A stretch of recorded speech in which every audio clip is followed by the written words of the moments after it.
So let me start by saying that in my previous experience and in my current experience, not only have I walked into an account hierarchy that I would not have designed based on business processes and business organization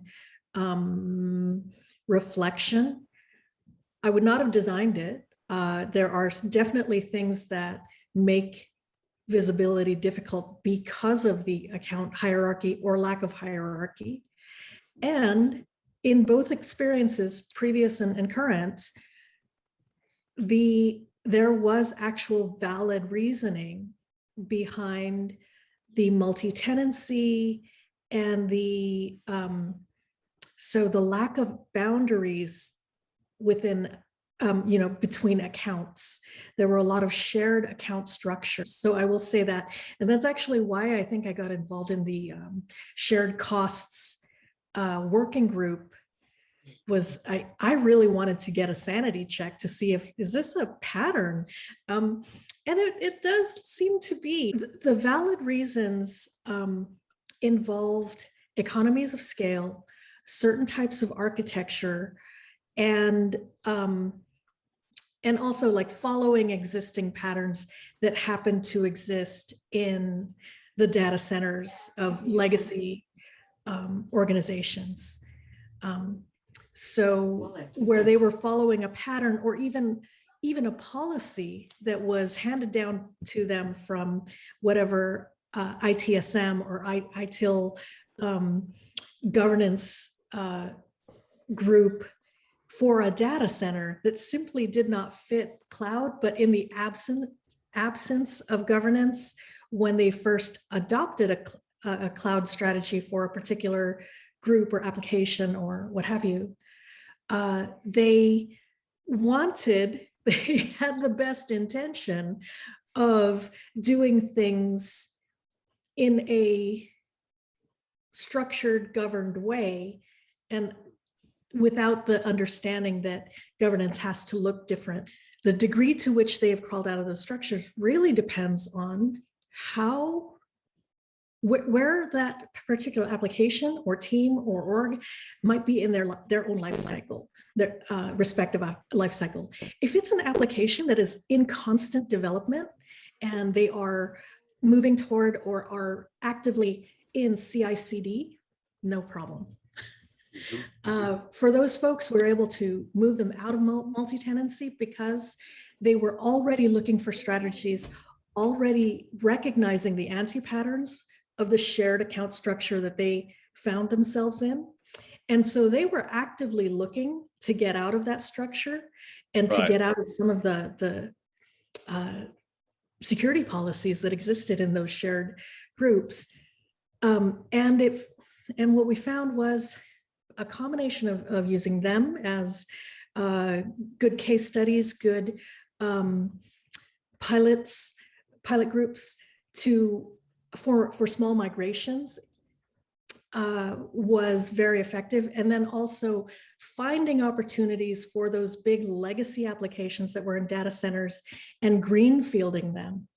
So for a long time, tragically, what that means is you have such a mess of a hybrid of account strategy management and cost management. You've got feet in both eras, trying to create good visibility, but it's absolutely necessary. I mean, it's the migration story.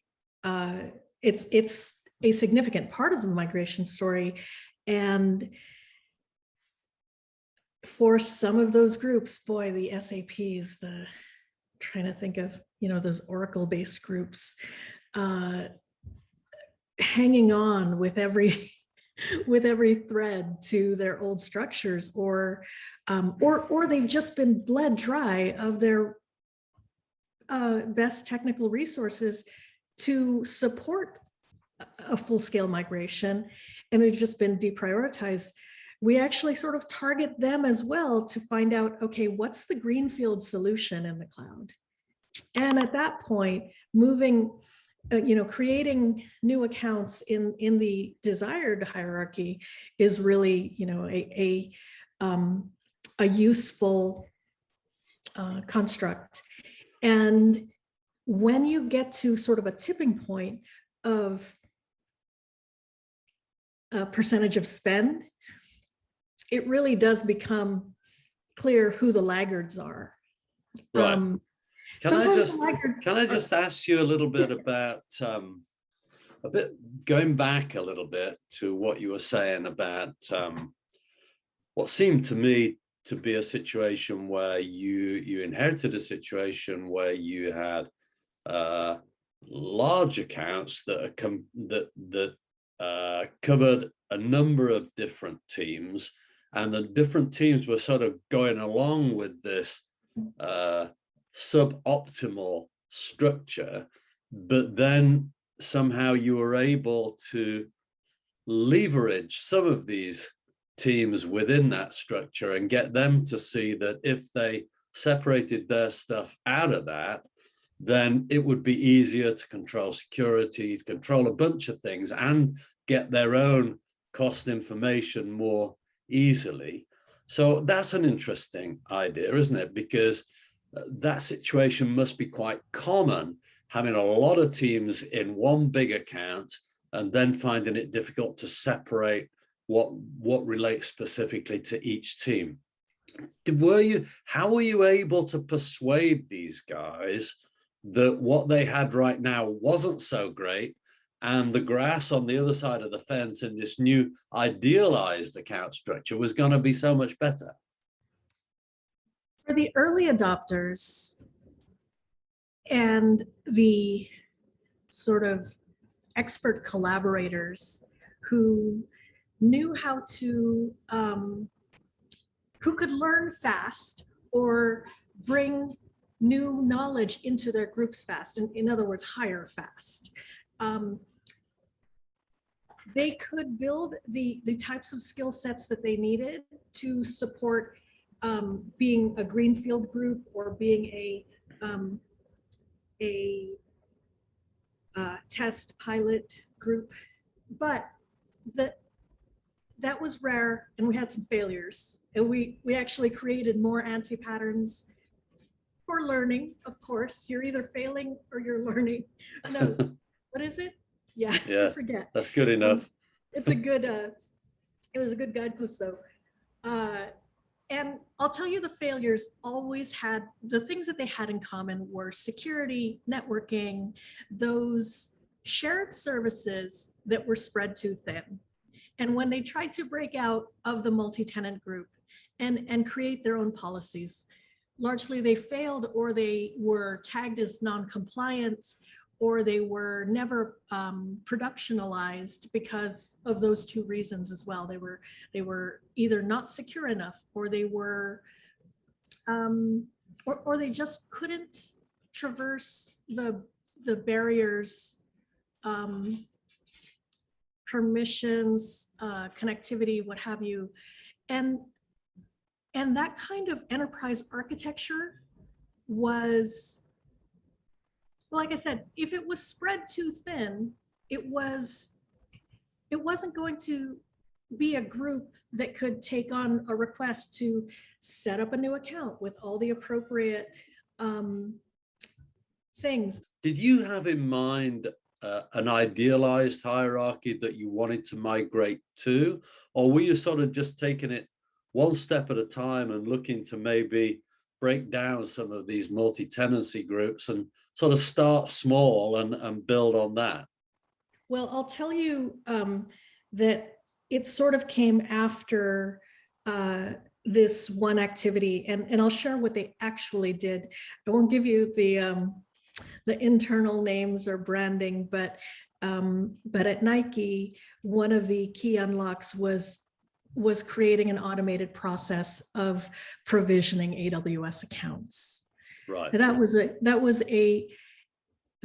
a key unlock, and it needed to exist so that those accounts could be set up in a uniform way, and learning about the policies required for a different tier of environment, were like the kinds of digital encryption, for example, required in a dev account wouldn't be the same as something that was going to be customer facing or vendor facing, and that sort of thing.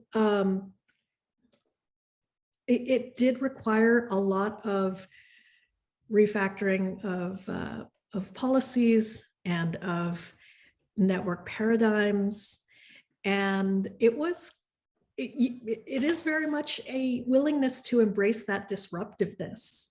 What resistance did you meet? I mean, I'm just trying to imagine here a scenario where you've got a bunch of disparate people, possibly distributed in different parts of the world, all working in ways that they've become accustomed to, familiar with, happy with. And all of a sudden, someone's saying, no, there is now an automated process for provisioning AWS resources. And of course, it could be Azure or GCP. It doesn't matter, does it? There's now an automated process for doing this stuff. You no longer have freedom to choose exactly how you do this. I mean, there must have been some education went along with that, and I'm guessing there must have been some pushback from the teams, or was there? I think that fortunately that was very much an opportunity to take something that had gone underground. I have a credit card and I can open my own AWS account and call it whatever brand, whatever company I work for, even though I haven't. And then maybe I can get it expensed. And so technically it's a company resource now. But I don't get the support of corporate IT. I don't get the support of enterprise architecture in my account. And I think that having those clear boundaries of saying, if you have one of those accounts, and by and large, those were created as dev and sandbox accounts that where folks were learning, and it was, again, I mean, it was a valid pattern. It just wasn't the pattern that you wanted to incorporate into that sort of hierarchy where we want to get to. I'm sorry to interrupt you, but I think this is really quite interesting, because what you're now suggesting is that maybe this is a natural maturity path. Like in the beginning, it's like individuals say, hey, I've got a credit card. I want to explore some of this stuff. I'll go and do it. All right, I'm doing it at work and I'm doing it with my work hat on, but I'm doing it sort of on the sly or on the side here. And maybe that's where many cloud movements begin. And maybe then what we're saying now, what we're talking about, this business of imposing some structure, some governance, some hierarchy on it, is sort of like step 2 or step 3 along this particular maturity path. Does that make sense? It does a little bit, but I will say this too, and I qualify this because I was using some terms like enterprise architecture, for example. We use foundation and platform in different ways from different orgs, different size orgs and different cadence orgs. But what I will say is it largely varied. Those patterns largely varied based on who they were facing and what sort of products they were specialized in. For example, a corporate group that was providing APIs, internal websites, things that were internally facing, that were just really lift and shift from data center to the cloud. They could do those things, but they just didn't have the resources, and so they ended up in those multi-tenant accounts. And they really just like they took whatever was available. Right. And they were just sort of told that they didn't have a choice because, oh, that data center was being decommissioned, for example, because like those natural conditions of, the data center where I operated before is no longer going to be available. Plan for some change in the next 5 years, but with no time or resources to train up. they did what they could. They got into the shared accounts. And this is, remember, before Fargate, before you could do microservices without understanding that infrastructure as code level at the VM level or the EC2 level or what have you. So what I'm saying is, if there was a culture of entrepreneurship, of make it happen, like in the customer-facing dev groups, they might have done the here's a credit card, or here's I'm expensing my credit card bill for AWS, versus the corporate IT group who said I'm happy to go into that multi-tenant group, but then not, but then contribute to that sort of noise of trying to of spend that's undefined and untagged and unbound. Right. Did So you notice in those groups, those corporate IT groups that were originally multi-tenancy and then over time moved out and had their own accounts, did you notice any change in their sense of ownership, their sense of accountability, their identification with what they might now have seen as their cloud estate rather than part of somebody else's? I personally did, and I think that there was a correlation between their sense of ownership and their evolution in DevOps. So as they move toward more automation, from your batch scripts to your Ansible, to playbooks, to your Jenkins, as they built their tool chain and created more sophisticated pipelines, it became a very, for those teams who were able to do that, it became a very natural sense of ownership. However, with those teams where there was very little automation, the resistance came from, listen, I'm still on call. And if I change anything, I'm going to be paged at 2 a.m. because Right. someone in a factory in Asia can't get the data that they need. And so I need to make sure I don't break my processes. So I'm going to move slow. I'm going to move with the processes I know, which may be completely manual. So there was lots of resistance that was natural for sort of a pre-DevOps mindset. And because, and again, we're talking about a large enterprise, so we had the full range of mindsets. We had the break things fast mindset all the way up front. And, deep in the bowels, we got to keep the lights on, got to keep the trains moving. Right. And that sort of resistance was really beyond their control. And the thing that is always required is leadership. And so as we brought in more leaders at executive VP levels who were coming in from cloud native backgrounds, or who themselves were just evolving, even within the company, to that sort of,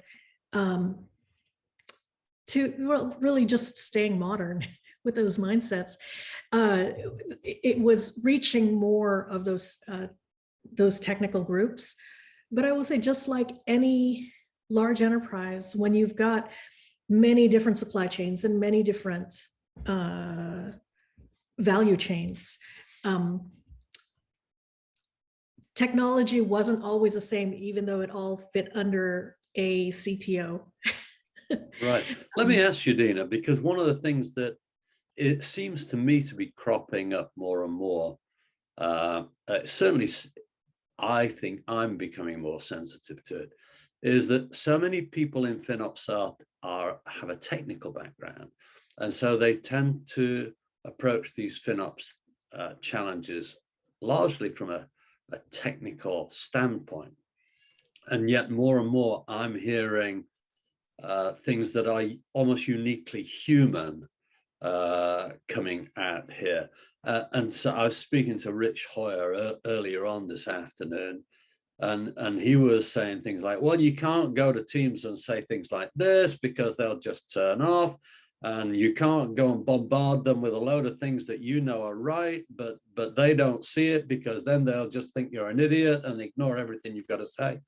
I wonder, with your experience of this account hierarchy change, both I guess with the corporate IT guys and with the more customer facing, more renegade guys, did you have to focus very much on the personalities and the temperament of the individuals, and accept that some people needed to be approached carefully and handled carefully, whereas others might just be given an instruction and get on with it? How did you cope with that? I recall one FinOps leader before it was called FinOps. I think it was called something like Cloud Business or something, Cloud Management Office, something like that. It was pre FinOps terminology. I would say firmly preceding that. I do recall that person made some great changes by taking a stance that you will stop opening these shadow accounts. If it is not going to the master payer, expense reports will be declined, or they'll be denied. And when that did happen, I think that's a clear boundary. And I actually think that taking that hard line was a recognition that they knew it was happening, and that, whereas, by the way, prior to that, the fear had been, if we set that policy, then we admit we know it's happening, and we admit to a vulnerability that we're not willing to admit to. And that is a scarcity mindset that leadership should not embrace. But the fact is that was the pattern. And realistically, the folks in that cloud, or they were the infrastructure business management office, realistically, they had no power. They were gatekeepers at best. So they were really, and largely procurement people. So largely from an old culture, managing from a scarcity mindset. This is, we are going to run out of capacity, we're going to run out of money and run out of resources all the time. It was a race condition. Which one are we going to run out of first?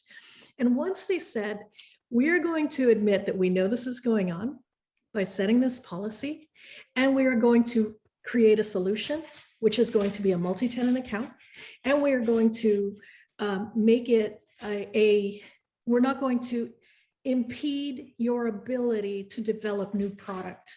When there was that sort of, I think it was just a complete shift of mindset to say, to go to an abundance mindset, to say, we're going to make mistakes along the way. We're not going to penalize for good intent, but we're going to set boundaries and hold people accountable. I think that was a big shift. It sounds quite bold. It sounds as if they changed from being rather worried and uncertain about how to do things and what the consequences might be, to a much bolder mindset where they said, we think we know what the answer is, it looks like this, and we're going to do it, so you guys follow us here, right? Absolutely. And it was never a surefire thing, and there were failures, like I say, along the way. Folks did try to open their accounts and didn't. There was a gap between where they tried to do things the right way versus perform at their best with all of their capabilities. So things like the size of your FinOps group being proportional to your spend. It's just as important to have the size of your enterprise architecture being proportional to the speed at which you want to develop product. Saying what the hierarchy was, and I came from Nike. I was a contractor there, and but before that, I was at Xerox, and we had multiple data centers, and I recognized so many similar patterns. But the thing that I saw at Nike that was really different was leadership, and that boldness that you described. You describe it as bold. It absolutely was. They were nothing if not bold. So when we had the folks who came in and were willing to be bold in the and support the right mindsets, key unlock. So would you, if you were advising people, let's say we take a FinOps practitioner who's gone into a new situation, he can see the account hierarchy isn't very good, it isn't right, it isn't giving him or anyone the basis for proper cost allocation, so he can't promote ownership and accountability. He or she is feeling stalled by the bad account hierarchy he or she has inherited.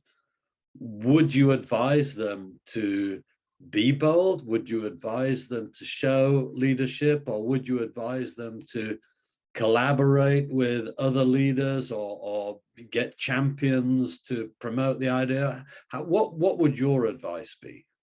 So I'm at a smaller company now. Many multiple smaller, or a fraction of the two enterprises that I came from. And the thing that I love is that they are so small that they can be bold and say, this is going to be the hierarchy, and everybody follow along.